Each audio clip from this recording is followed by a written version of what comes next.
عليكم ورحمة الله تعالى وبركاته. أتمنى تكونوا بألف خير. إن شاء الله اليوم جيتكم بعصير كنت أنا سبق لي عملته، لكن ما عملتش لكم الطريقة. اليوم غنديروا الطريقة. عندي هنا الشمندر الباربة، أنا نقيتها باش ما نضيعوش الوقت، أنا نقيتها. عندي هنايا في الفواكه اللي بغيتو، المهم كنديروا الجزر يعني خيزو حتى هو منقي.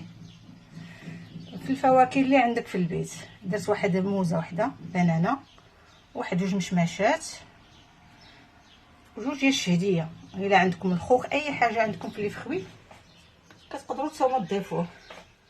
يلا بقاو معايا ونبداو ان شاء الله على بركه الله. بسم الله على بركه الله. غناخذوا دابا الباربه نقطعوها بحال هكا طرونشات صغار، ما كنطيبوها ما والو، نخليوها بحال هكا خضراء باش كتكون فيها الفيتامين اكثر. كثير بزاف مفيده بزاف للصحه ومفيده للدراري الصغار، والدراري هذا الوقت ما كيبغوش ياكلوا لنا الخضره، الاحسن ديروا عليهم عصير وغادي تعجبهم بزاف. بالنسبه للسكر انا كنفضل ما ديروش السكر باش يكون مفيد اكثر، واللي بغى يديرو اللي بغى يضيف السكر يضيفو. المهم انا غنبقى على هاد الطريقه هكا، نقطع في سميتو الباربه هكا صغيره.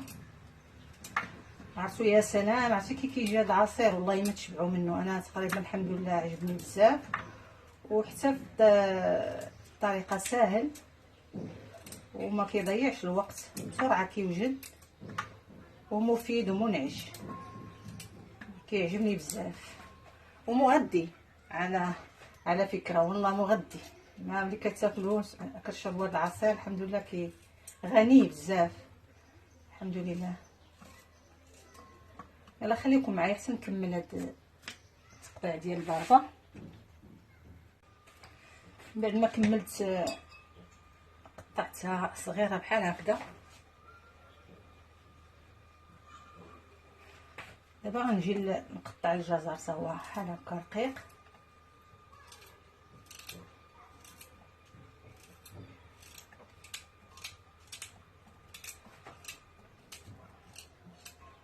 عرفتي فهاد الصيف كينفع بزاف مبرد.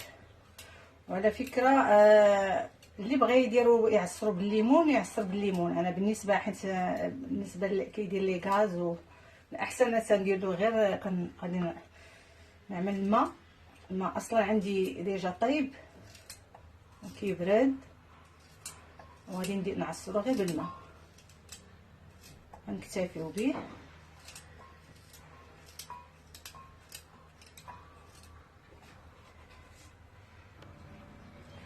اختاريت هاد الجزر رقيق صغير بحال هكا باش كيجي ساهل في الطحين، باش ملي نبغيو كنعصرو كيجي ساهل.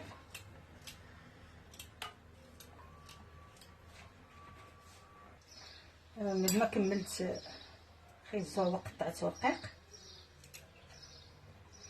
وان شاء الله نديرو الموز.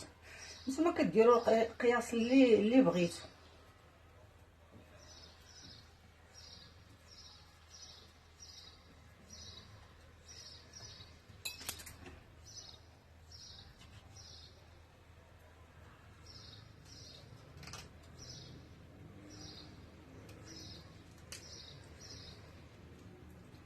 هاد العليم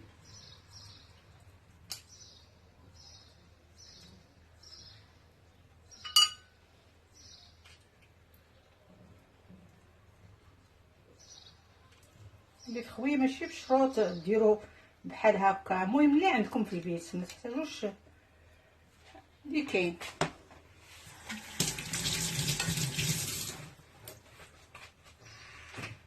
نزيدوا هاد الشهديه. انا ما كندير الخوخ لكن ما عنديش دابا الخوخ، عندي الشهديه، نكتفي بالشهديه بحال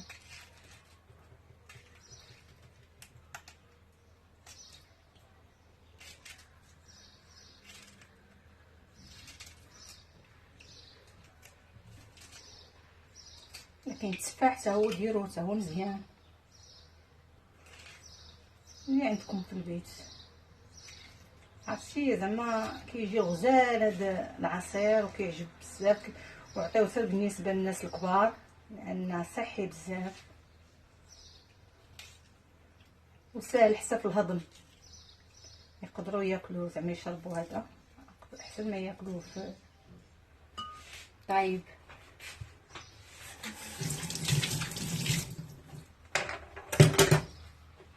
غندير واحد ملعقتين كبار ديال الماء الورد. بسم الله على بركه الله. الله شاركه. دابا غنزيد الماء. هذا الماء هو عندي هنايا طيب ومخلياه حيت انا اصلا كنشربو بحال هكا. بسم الله على بركه الله.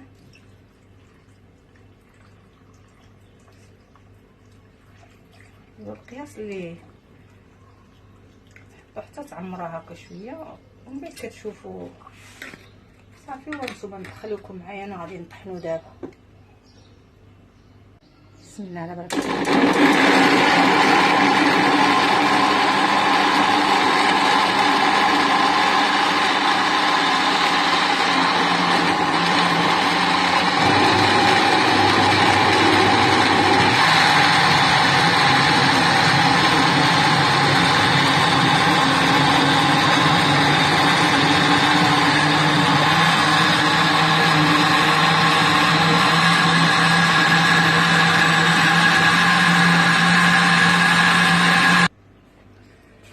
من بعد ما طحنتو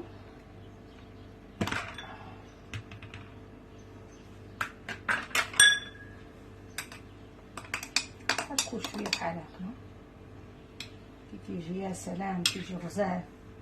غادي نقرب لكم الكاميرا. بسم الله. كيفاش كيجي شفتوا؟ صدقوني والله ما غتشبعوا منه. كيجي فن ولذيذ. وخليوه يبرد في الثلاجه حتى يبرد على خاطرو وقدموه. كيجي غزال بزاف ما شاء الله.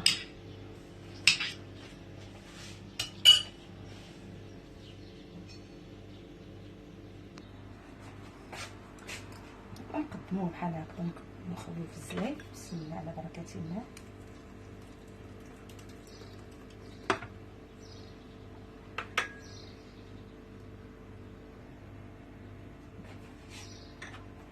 عامره بزاف حسن نديرها هكا بالمغرب. بسم الله على بركه الله.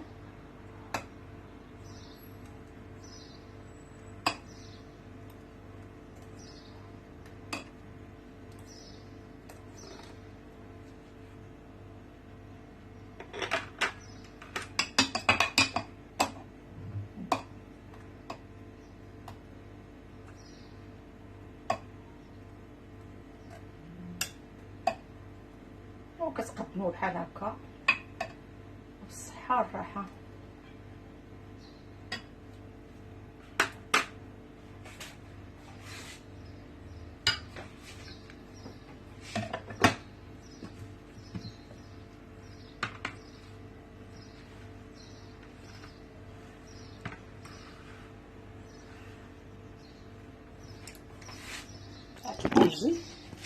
يجي غزال ما شاء الله.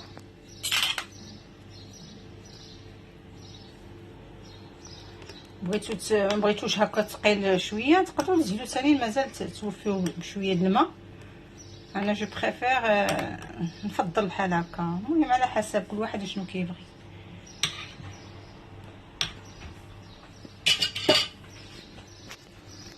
وكنتمنى ان شاء الله هاد الوصفه تعجبكم.